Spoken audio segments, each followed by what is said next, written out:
वज़ीर आज़म ने 200 यूनिट तक इस्तेमाल करने वाले बिजली सार्फिन को 24 घंटे में रिलीफ देने का हुक्म दे दिया है। मजीद तफसीलात के लिए बात करेंगे। इस्लामाबाद से चीफ रिपोर्टर सनाउल्लाह खान हमारे साथ मौजूद हैं। सनाउल्लाह बताएगा, वज़ीर आज़म की जानिब से इस सिलसिले में क्या अहकाम दिए गए हैं?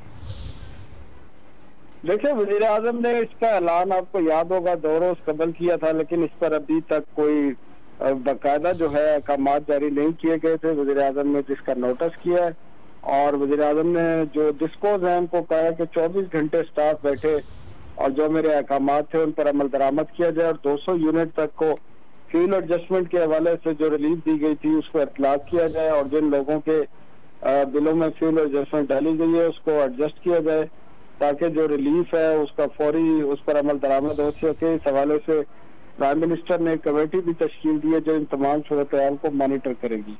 जी बहुत शुक्रिया सनाउल्लाह खान, आप इस मुतालिक अपडेट कर रहे थे।